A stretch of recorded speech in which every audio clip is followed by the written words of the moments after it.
If it's legal for you to own a possum, I'm going to do my best to help you. Meet Carl Schmidt, a respected veterinarian in the Charleston, South Carolina area.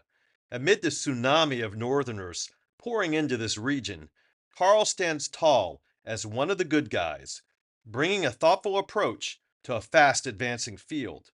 In our talk, Carl addressed how alligators endanger canines, how your personality influences your dog, the joys and sorrows of treating cute pets, and why vets have become so expensive. I'm RP, a writer and YouTuber from the American South. Well, being in the South, if someone, say, brought a possum in to you, Sure. pet possum, Yeah. potentially, It's interesting. how would you respond? So Would they check the possum in? First, I would do a quick Google, and I would see if it was legal to own a possum in South Carolina, because I don't know offhand if it is or not. If it's legal for you to own a possum, I'm going to do my best to help you. Certainly, there is an exotics clinic in Mount Pleasant. We're lucky to have them too. I'm sure they'd be more well-versed. If that was not an option, I will use any resources at hand to help as much as I can. So I guess I would have to check first with Nationwide and see if they insure pet possums or raccoons. I am not sure if nationwide pet insurance will cover a marsupial, but you might want to check it out. Well, what's the strangest animal or the most surprising animal you've treated? I feel like lately we've been seeing more chickens. Backyard chickens are becoming more popular, and At your vet practice, chickens. so we'll do our best to help with those. What's the lifespan of a chicken that's well cared for like that? I have no idea. I don't know how long a chicken lives. Are you seeing a lot of bird flu among the chickens? Or? Haven't seen much. We don't see many chickens. If there was a bird flu thing, I would definitely consult with the exotics clinic, or I think the state veterinarian, because I think it's reportable. But luckily for dog and cat things, we don't see too much of reportable diseases or too serious of things, from a human health standpoint. Do you encourage your chicken owners to feed organic, natural feed, or let them be free range? What do you encourage? It has not come up too much. Usually we just see them if they're sick. So grain-free, yes. possibly? Grain-free chickens. Oh, whoa, whoa. Do you see this guy over here? It's a pelican. If you find my questions as provocative as he does, think about liking and subscribing, and I promise I'll never bother you again, unless maybe I have a flat tire and have to call you. So, Carl, could you elaborate a little on some of the differences you've noted between northern pet owners and southern pet owners, or ownership in the north and ownership in the south? Are there differences culturally? I think something that exists down here that doesn't really exist in Illinois, which I thought was interesting, is hunting dogs. Hunting dogs in that not just a bird dog, but a dog where it's like, we're going to go and hunt wild hogs with a pack of dogs. That was not as much of a thing in Illinois. And we have some clients that do that. And it's very interesting. And those dogs, in my experience, get great care too. I've had a couple dogs come in that had been injured from wild hogs, and the guys that came in said, "Wow, fix my dog." Right? I mean, it's a different relationship than having a dog in your bed, going hunting with one. But they're still very valued, as part of the family. So. Do people use them for both hunting and then as a house dog? Some people do, yeah, for sure. Especially people that have like bird dogs, that are going duck hunting or upland game hunting. A lot of those dogs can do dual duty of being a house pet and also, having a weekend job of going and helping. I know the Coonhounds are pretty popular down here in the South, and unfortunately abused and a lot of times neglected by some of the hunters. There's a lot of hounds in the South, definitely more than you see in Illinois. And yeah, you can. I mean, if you're driving through the Francis Marion Forest, every so often we'll see a dog run by. So that is definitely the case. And there's great rescues. Have you had any dogs brought into that were injured by alligators around here? We have a lot of gators. Yeah. There are a lot of alligators in this area, yeah. In the retention ponds and the creeks. And it's actually a real danger for dogs if you let the dogs get near the water. Yeah, we definitely will see alligator-related activity. I know 2 years ago we had a patient who came in that was attacked by a gator, luckily got away with minimal damage, and that dog did great. But you have to be careful. There are alligators around ponds. When I meet people that are moving here from other places, I tend to throw that in there, especially if you have a cute little puppy. We're talking about new puppy things is, hey, please don't walk in around to the edge of a pond because there can be gators in there, and we never want that to happen.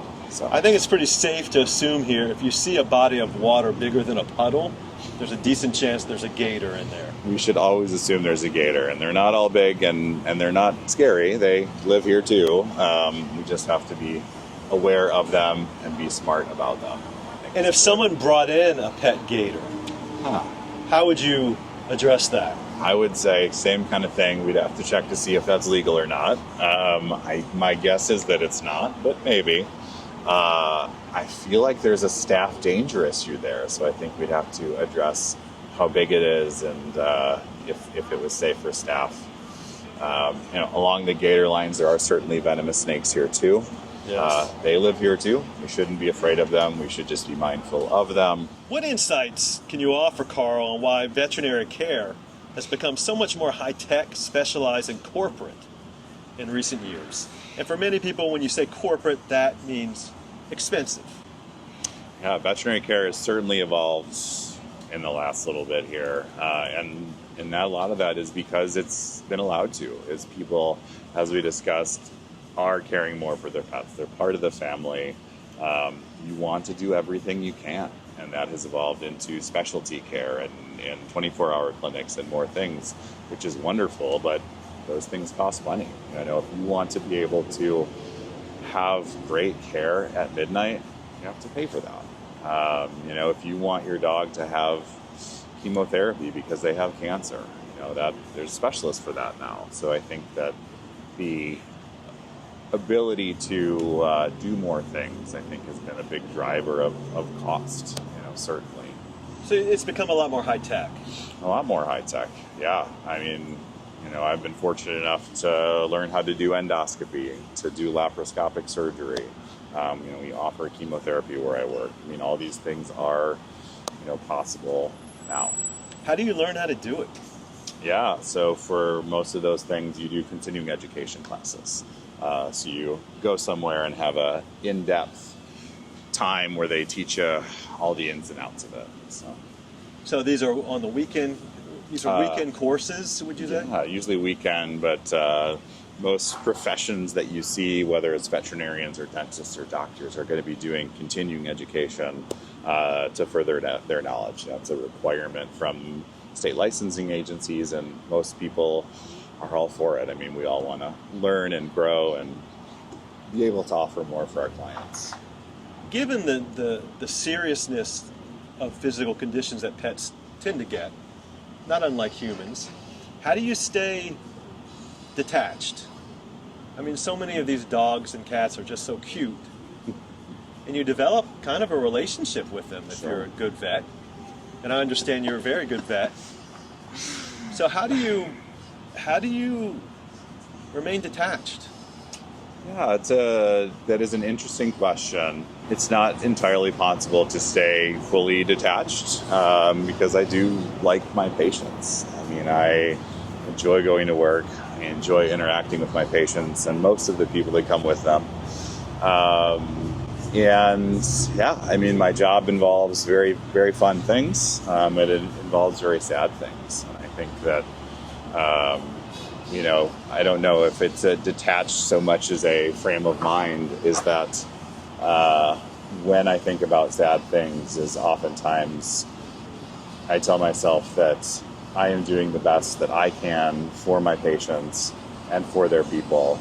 And sometimes the best is a sad thing or a hard thing. And that doesn't mean that it's not the right thing, but it's an important thing. So I think that detached is not exactly it so much as a reframing sort of thing, because I think detached could lead to losing the joy and the spark that can come with it. So losing touch with your emotions is never healthy. Right. There's grieving to be had, there's sad things to be had, but again, there's also happy things. So it's a balance, and I'm lucky to be able to be with people for some very good things and some very tough things, and they're both very important. Do you have favorite pets that you treat? Because it seems like dogs, I'm a dog lover. I was never a cat person, nothing against cats. Sure. But I know that dogs have individual personalities. Sure. Do you find you connect with certain dogs better than other dogs? I think there's always some patients that you can connect with more. Some dogs love coming into the clinic, and it's so fun, and they get treats and love, and they're happy, and it certainly makes us happy, which is great. Cats are tougher. You said you're not a cat person. I am. And the hardest thing about cats is they're not happy to see us. They live in their kingdom, they live in someone's house, and they get put into a carrier and then a car and then go to the vet office. That's not always fun for them. And so the hard part is I try to tell my cat patients that I like them even if they don't like me. And I think that comes through, hopefully, with my work.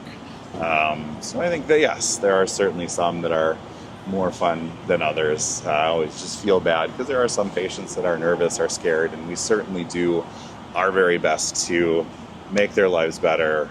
We're a fear-free certified vet clinic, and I'm fear-free certified, so we do our best to work on the emotional as well as the physical needs of our patients. So fear-free often involves giving them some sort of anti-anxiety medicine? Sometimes, yeah. So food is love, so certainly treats, right? So high-value treats, whatever that means for them. Peanut butter and cheese are often favorites. And to anxiety, absolutely. For some dogs,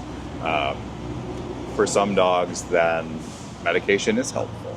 You can't explain it to your dog. Well, you can explain it, but they might not get it. They have to be a very bright dog. A very bright dog. So you can say, hey, we're here for for you. But if they can't get that, and if food is not enough, sometimes they do get some anti-anxiety medications, pre-visit pharmaceuticals being the preferred term.